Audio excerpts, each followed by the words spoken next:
Games like Grand Theft Auto and Resident Evil have played an instrumental role in the corruption of our youth, or at least that's what some advocacy groups would like you to believe. Oh, won't somebody please think of the children?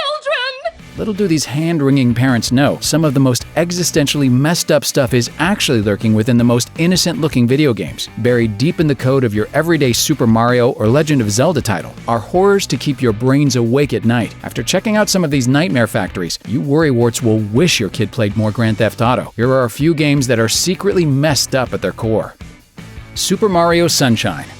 The Koopa Kids are nothing new. Bowser's collection of motherless, murderous brats have been wandering around the Mushroom Kingdom since Super Mario Bros. 3. But it wasn't until recently that Nintendo decided that these kids weren't actually the product of King Koopa's scaly loins. By the time Super Mario Sunshine was released, that honor was given exclusively to Bowser Jr.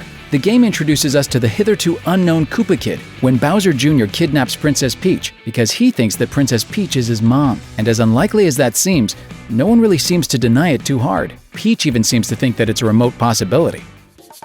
Mama Peach? I'm your mama? As though giving birth to a squirming ball of spikes would be a forgettable experience. Still, by the end of the game, even Bowser Jr. knows that he still has no idea who his mom is. I know, she's not really my mama.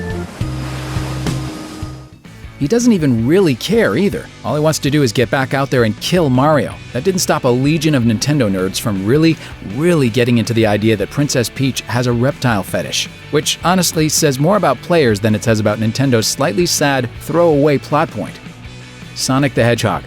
Nintendo isn't the only company to cross the species barrier when it comes to love. 2006's Sonic the Hedgehog from Sega also shares that creepy honor. While fans consider it to be one of the worst entries in the franchise due to its terrible controls and bugs, these flaws often overshadow that it also contains one of the oddest romantic subplots in any video game. Ever want to see an anthropomorphic hedgehog and a human woman fall in love? Well, Sega's got you covered, for some reason.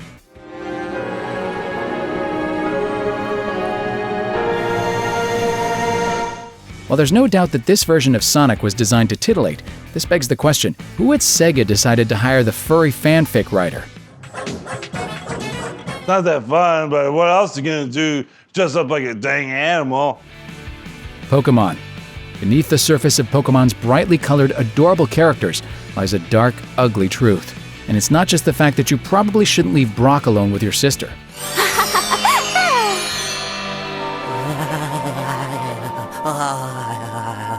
Pokémon are faced with some pretty horrible stuff. They're abducted from the wild and then enslaved in fist-sized orbs, and then they're constantly subjected to the cartoon version of organized dogfighting. It's so prevalent that the economy of an entire world seems to be based around animal abuse. With each battle, a Pokémon's master's fortune and fame grows. But to what end? Your Snorlax just gets one more battle scar, you get another badge, and the cruel cycle continues. The next time you catch a Pikachu by smashing its face in with a magical baseball, think about making a donation to the Humane Society as well.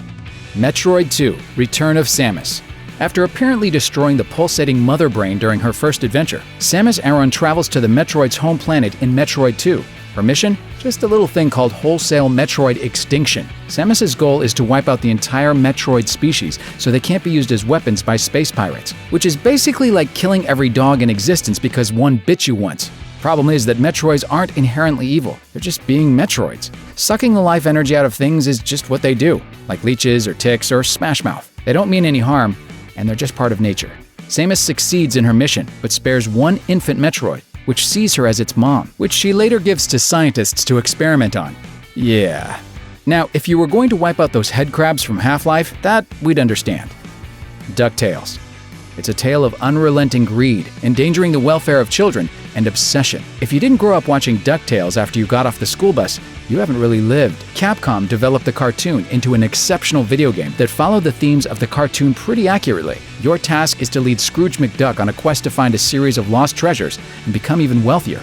You know, because your towering multi-story vault full of gold that you literally swim in isn't enough to fulfill your weird money lust. Anyway, the game even rewards players with better endings if they collect more money, and the game's sequel is even more of the same. We get it, Scrooge. You're the very definition of the 1%, and named after the most notorious selfish miser in history. You know, except without the three ghosts teaching you moral lessons to make you less horrible.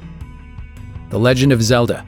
It wasn't until the early 2000s that fans were let in on a little secret that Link, the hero of the Legend of Zelda series, is not a single guy, but the name of several different people who lived across thousands of years, spanning multiple lifetimes. Sometimes, a dead Link will even haunt a living Link.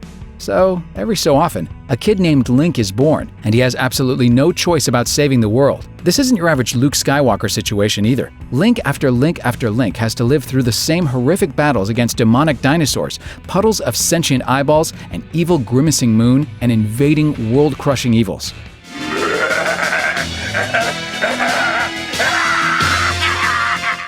This boy's fate is ripped from his hands century after century and on into eternity. That sucks. What if the new Link wanted to be a baker or a guy who makes bottles? We know Hyrule needs them. There are only like 4 in the entire world. Too bad. Destiny has something else in store for you. Here's your sword. Now go kill everything you see. Thanks for watching. Click the grunge icon to subscribe to our YouTube channel. Plus check out all this cool stuff we know you'll love too.